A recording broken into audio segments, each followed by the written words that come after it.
eitthvað sem ég held að enginn sé einhvern andmæla að fólk þarf að hafa svigrúm til að lifa sínu lífi, en vandamálið er hins vegar það að öll gildi hafa verið meira og minna tekin út úr stjórnmálaumræðunni.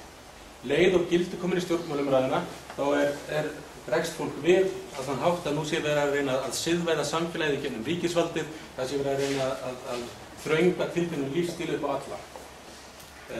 Staðreyndin er sú að við getum ekki rætt spurningar eins og hvernig samfélagi viljum við búa í án þess að tala um gildin. Leið og við tökum gildin út, þá verða stjórnmál bara spurningar um tæknileg úrlausnarefni. Andanum fara stjórnmál að snúast um það að styðja við markaðinn, að auka hagkvæmni og skilvirkni bæði á markaði og í öðrum geirum samfélagsins.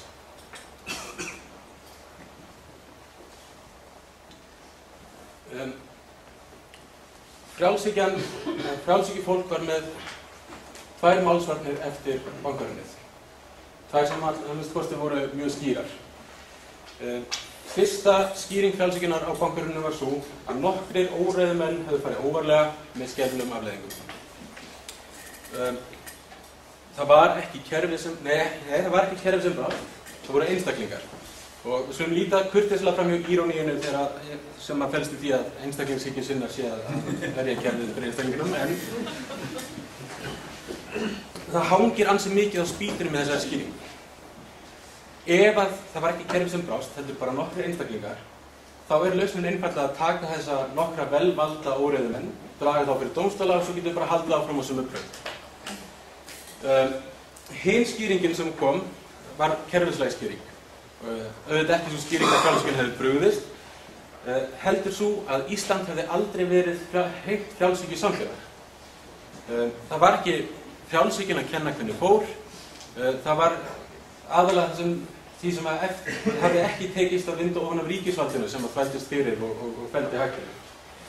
Og ég ætla að reyna í lok þessa fyrirlestri að reyna að leggja mat á þessar skýringar. Fyrst ætla ég að segja það að öll kerfi eru rammi utan mannleg atferli eða líf fólks. Hugmyndafræði, samfélag, kerfi, hvað sem við viljum kalla það, ef þetta byggir ekki á raunsæðum hugmyndum hvernig manneskjan virkar, þá nánast óhjákvæmilegt að fólk mun bregðast kerfinu. Hitt sem svo annað, sem vert til að leggja áherslu á, er það að öll samfélag eða kerfi eða hugmyndafræði móta fólk.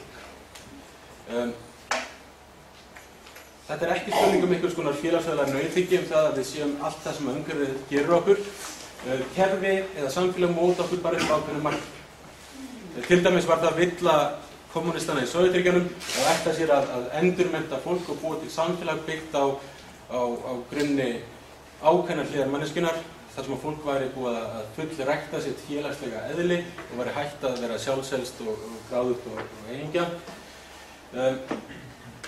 Að því á endanum þá getum við getum reynt að reyka náttúrunni út með heykvísl, en hún kemur alltaf aftur.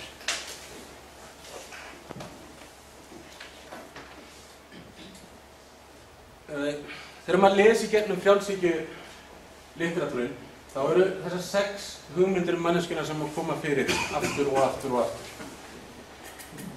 Fyrsta hugmyndin er svo að manneskja sé fullkomlega frjáls. Það þýðir raun og veru að manneskjan velur eða athafna sig í einhvers svona félagslega tómarúmi. Það er ekkert samhengi, það er bara ákveðnir valkostir og það er ekkert annað sem kemur inn í öllu. Næsta hugmynd er svo að við séum öll sjálfsælsk. Það þýðir í raun og veru að allt sem við gerum við fyrir sjálf okkur.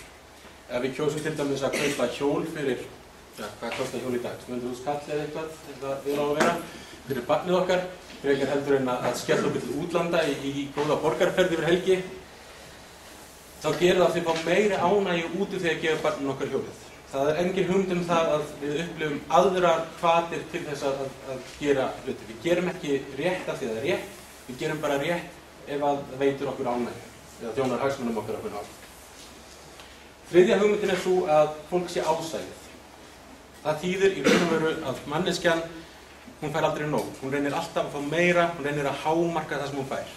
Það kemur aldrei að þeim stað þar sem að fólk sættir sig við eitthvað sem er nógu gott.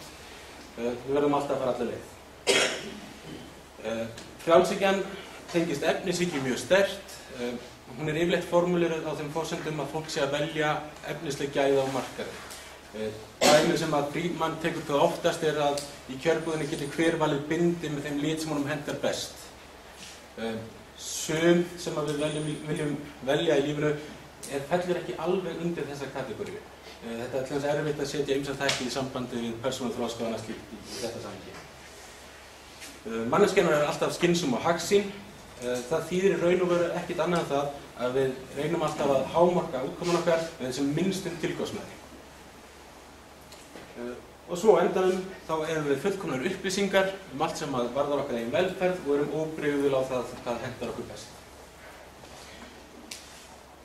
Það rétt að taka fram að það stór undantekning í literatúrnum hjá Hrafnskeiði. Hayek deilir ekki þessum forsendum með öðrum frjálshyggju fólki, enda hann í grunninn íhaldsmaður.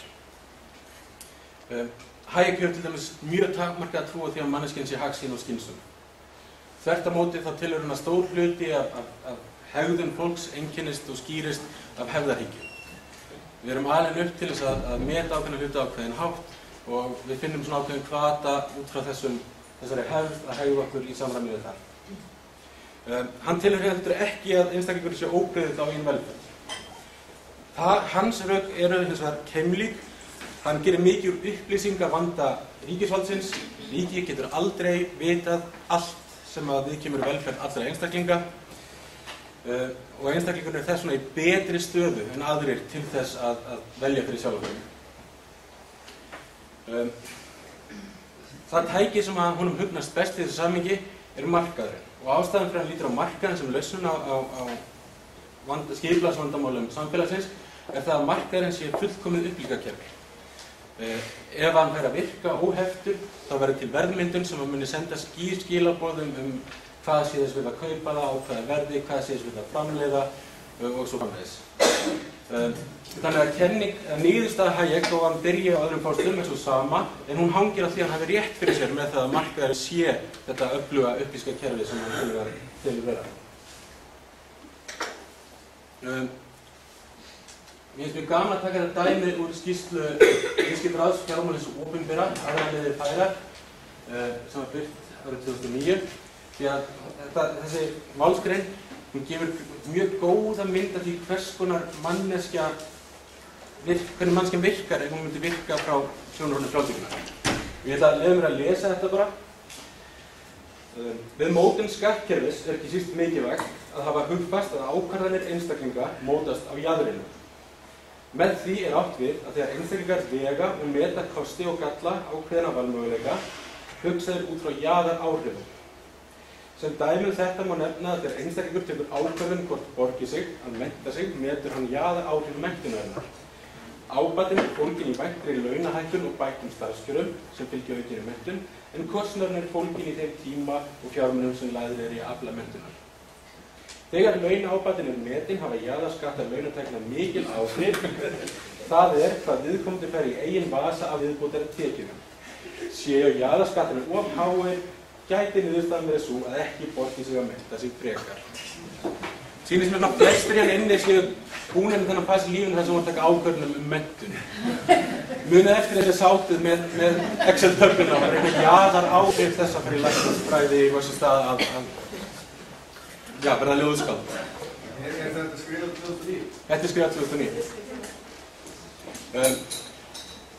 Við getum farið til upplýsingavandann. Fólk veit ekki nógu mikið þau störf sem í boði, framtíðar, þróun á launamarkaði og svo framvegis. En við þurfum ekki svona að fara þangað. Staðreyndin svo að fólk virkar ekki svona. Fólk tekur ákvarðanir menntun og framtíð svona á alls konar forsendum. Störf erfast til dæmis. Ég engin umtekning í því að feta í fótspor föður með sem félagsfræðinni. Fólk tekur rómantískar ákvarðanir það til dæmis að verða ljóðskáld. Það engin leið til að finna efnahagslegu rökin til út frá jaðaráhrifum að ætla að verða ljóðskáld. Sumir vilja láta gott þessi leiða. Það bara ýmsar forsendur fyrir því hvað fólk velur.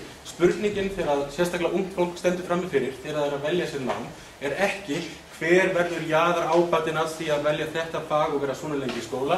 Spurningin sem það standa frammi fyrir miklu meira hver ég og hvernig lífið vil ég lifa. og það leiðir að töluvert ólíkri niðurstöðu heldur en þessi lífsýn.